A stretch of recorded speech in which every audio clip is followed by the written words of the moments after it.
It's now my sincere pleasure to introduce someone that I consider both a great friend and bridge partner. He's someone that very much sees the world in the same way as me, and I think he can sincerely help us to get our message out across the country. Please put your hands together and welcome Mr. Alan Partridge.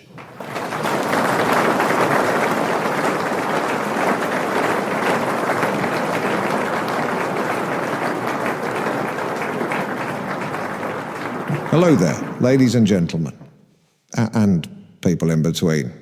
Yes, thank you. Thank you very much. I'm Alan Partridge.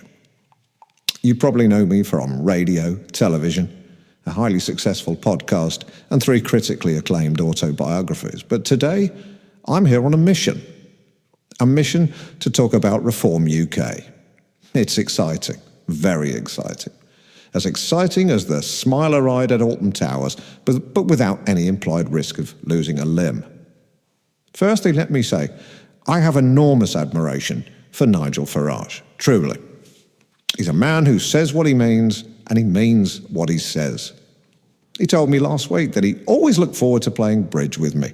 And I said, "Do you really mean that, Nigel?" And he said, "I wouldn't have said it if I didn't mean it." Hence my point that he truly says what he means. Nigel is a man who looks at the establishment and says, "No thank you, I'll have a pint instead with the common man or woman or other people, and I'll listen to what they've got to say, and together we'll create a meaningful manifesto, hopefully before last orders." I find it utterly inspiring stuff. Let's just consider a few key foundations that provide a solid foundation. Apologies I used foundation too much there, but let's look at how Reform UK will put us on a stronger road built on improved footings. Now, illegal immigration, a sticky subject, stickier than Peter Murrell's fingers, and before that gets retweeted, that isn't a sexual reference to Nicola Sturgeon.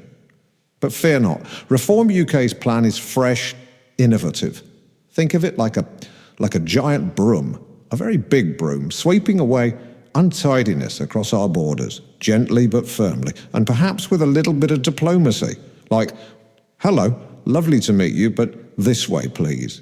No shouting, no running, just sweeping, like a forensic scientist at the scene of a gruesome murder.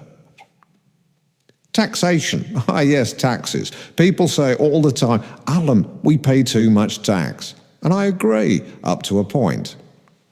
I had lunch with Bernie Ecclestone recently, and he spent the entire 2 hours and 45 minutes complaining about his tax bill.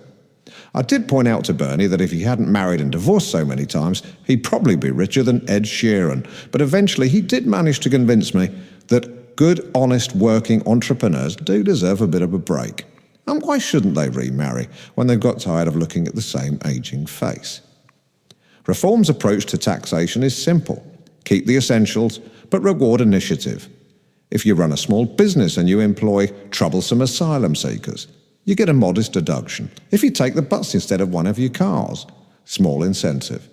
If you do anything mildly responsible, Reform will consider it. It's fair, it's forward-thinking, and it encourages the kind of behaviour that won us wars, test matches, Olympic medals and fishing rights. Education, schools, too many young people are leaving full-time education knowing more about Grand Theft Auto than the history of industrialisation. Reform is advocating what I like to call Alan Partridge-style learning. Essential skills, how to conduct a polite yet forceful conversation with an India-based customer service advisor.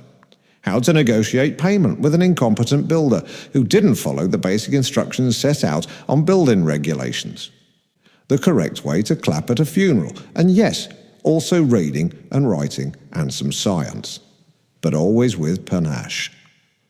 Healthcare, the NHS, of course, is essential, absolutely bloody essential. We've clapped on our doorsteps, but to be frank, nurses and resident doctors are now taking those claps, recording them and remixing them into an opera of unaffordable pay rises and, quite frankly, ridiculous demands around working conditions. You haven't got time for table tennis, and coffee is fundamentally bad for you. You should know that. My approach is straightforward. Maintain the standards, reward initiative, and reduce unnecessary bureaucracy. Use ChatGPT first to get a diagnosis. Only go to the doctor or the hospital if ChatGPT really thinks it's serious. So what if your hand is hurting? Use the other one. So what if you can't pick up your grandchildren without back pain? Let them walk. They've got to learn eventually. It's fair, it's practical, and it doesn't require any radical overhaul. Just small adjustments that make a big difference. And let's be honest, in healthcare, as in life, a little common sense goes a very long way. And if you're really in a jam, there's always Bupa. So, ladies and gentlemen, Reform UK is bold, it's brave, it's like a Hawaiian shirt at a war memorial. We are the future, and I, Alan Partridge, am ready to help in whatever way I can. Let's bring common sense to Great Britain, and let's make Britain great again.